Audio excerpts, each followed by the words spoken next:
Hello, everyone. Welcome to the How Do I Tell These Stories podcast, the show where we take the most absolutely bonkers stories from ancient India and make sure you never forget them. I'm your host, and our next story is about the three brothers of the Kuru family, Dhritarashtra, Pandu, and Vidura.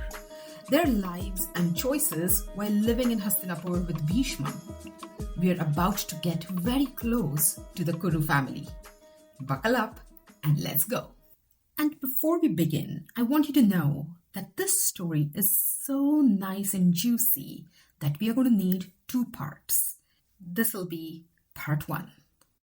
All right, so 3 brothers living in the same palace, belonging to the same dynasty, same grandmother in a way, because Satyavati kinda engineered all 3 of them. One is born blind, the other one is born pale, almost colorless. The third one, is born the wisest human for the rest of his life and is never allowed to be a king because of who his mother was. That's Dhritarashtra, Pandu, and Vidura. The actors in Mahabharata we know start from this generation. From these 3, the cracks in the Kuru house start here. Quiet, invisible, years before any arrows flew. New listeners, welcome. Thanks so much for giving our podcast a chance. Go back to episodes 6, 7, and 8 first. I'll wait. Subscribe so the next episode finds you. Okay. So a quick refresher, because we covered the mechanics in episode 7, and I'm not going back there in detail. But Satyavati, remember, the goat matriarch, her sons are dead, both of them, and no heirs for the family. The most powerful dynasty in the land is about to be erased, and on top of that, Bhishma wouldn't break his vow. So she calls in Vyasa, her firstborn, who composed the Mahabharata later, born to her before Shantanu, before Hastinapur, before any of this, and says, please, you got to fix it. And Vyasa employs a practice called Niyoga. It's a formal, sanctioned arrangement. A person from outside the family steps in to father or mother children and continue a lineage. The Kuru dynasty has used it before, and they plan to use it again. So, 3 queens still alive. Vyasa as a substitute father. 3 children born out of that. Yay! Shantanu, Satyavati's and Bhishma's family has a path forward. The queens are Amba, Ambika, and Ambalika. Amba's child is Dhritarashtra. He's born blind. Ambalika's child is born pale. And Ambika is not thrilled by this whole idea. So she sends a substitute of her own from her staff. And that woman ends up bearing the child. A perfect one. But here's the thing. Her child is born the wisest person in every room. Remember this caveat. His mother isn't a queen. All right, so Dhritarashtra is blind from birth. He is also, by every rule of seniority, the eldest. The throne should be his. The logic is simple. Except Bhishma, who's essentially brought up the 3 brothers, decides that a blind king is not a good idea. In fact, is a liability the kingdom cannot afford. Pandu, the younger, the pale one, the second son, gets the throne. And listen to this, because this is the main conflict. Imagine you're the eldest. You grew up knowing the succession plan. You're intelligent, politically capable, deeply invested in this dynasty's survival. And then, because of something you were born with, not something you did, the crown goes to your younger brother. And that is not a small thing for Dhritarashtra. That is a wound. And Dhritarashtra, to his credit, never protests. Not on record. He accepts it. He is present in that palace for decades as the de facto elder, the honored one, the consulted one, but not the king. But the wound is still there to stay. And then enter Gandhari. Bhishma arranges the match. The princess of Gandhara, modern day Afghanistan and Pakistan, the region where Kabul sits now, for the eldest Kuru prince. This is not a small alliance. The Kurus forging a marriage connection all the way to Gandhara is the ancient equivalent of a superpower reaching across continents to lock in a strategic relationship. This is geopolitical chess, and Bhishma is absolutely playing it at grandmaster level.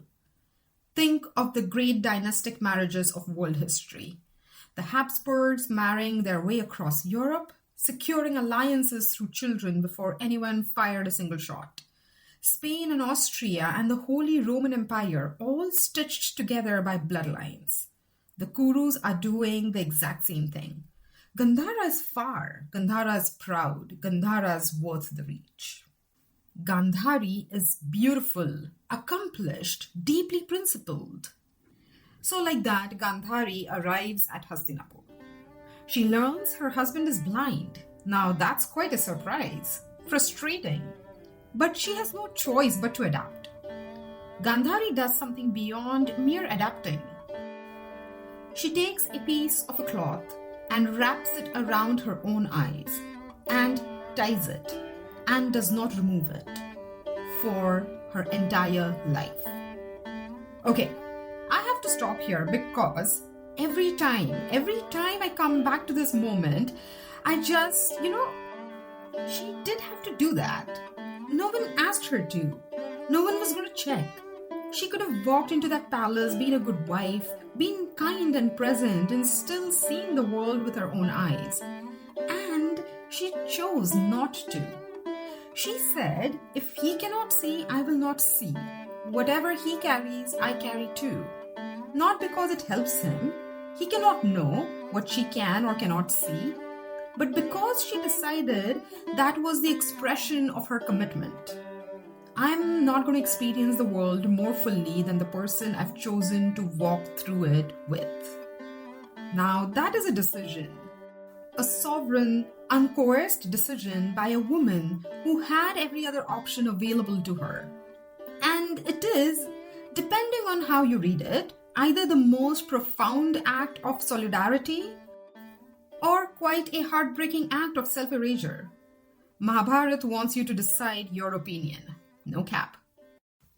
So now you know who Dhritarashtra and Gandhari are. Now I want to talk about what they were actually building together. Because that was not just a marriage. They were playing a strategy game, a long game. And both of them are playing it with full awareness. So the way they see the situation is Dhritarashtra is eldest and is not king. The throne is occupied by the younger brother. And the path to correcting that, the only path available to them that doesn't involve conflict, that they are not positioned to win, is an heir. Produce an heir, a strong, legitimate heir. And the next generation of succession belongs to Dhritarashtra's line, not by force, by biology, by patience, by playing the long game the right way. So, here's the plan. Dhritarashtra and Gandhari are going to produce an heir. The palace knows, the dynasty knows. The first grandchild of the Kuru line through the eldest son is coming. And then, Pandu. I am going to give you the short version here. Because part 2 of this episode is where we go deep on Pandu's full story. But you need just enough to understand what happens next. Pandu's on the throne. He has 2 wives, Kunti and Madri. He has been an extraordinary king, expanding the kingdom, winning campaigns, delivering everything that is asked for. And then something happens, a moment, and Pandu steps down. Just like that, hands the throne back to Dhritarashtra, takes both his wives and disappears into forest. Part 2, I promise. But for now, this is the situation. Pandu's family is in the forest. Dhritarashtra is finally in control of the throne. Gandhari is pregnant. The long game appears to be working. The throne came to them without any action on their part. Except Gandhari is in a pickle. She's been pregnant for a long time. 2 years, they say. 2 years. The child is not interested in coming out. And then the word arrives from the forest. Kunti has given birth. Yudhishthir is born. Kunti is a mother first. Gandhari, who's been waiting, blindfolded, pregnant, holding this entire situation together for 2 years, is overcome. Help is called. Vyasa arrives. And they manage to get out what they think is one child. But hear this. It's not one, not two, not three. Well, counting numbers will take a very long time here because she gives birth to 101 children. 100 boys and 1 girl. Beat that. Dhritarashtra is elated. His firstborn, the heir. His name is Duryodhan, and he certainly has main character energy. Dhritarashtra, the eldest, the one who should have been the king, who was never made king, who has carried that quietly and completely for many years, who loves his children past the point where love becomes its own kind of damage. Gandhari, who tied cloth around her eyes and chose to remain blind for her love. That sets the stage for the palace in Hastinapur. That's their story. In part 2, we'll hear about the 2 other brothers, Pandu and Vidura, and how the story of their families set the stage for the ultimate race to the throne. Subscribe wherever you're listening. Tell one person, will ya? That's your dharma if you've liked what you've listened. See you next time. And until then, remember, behind every great story is a story.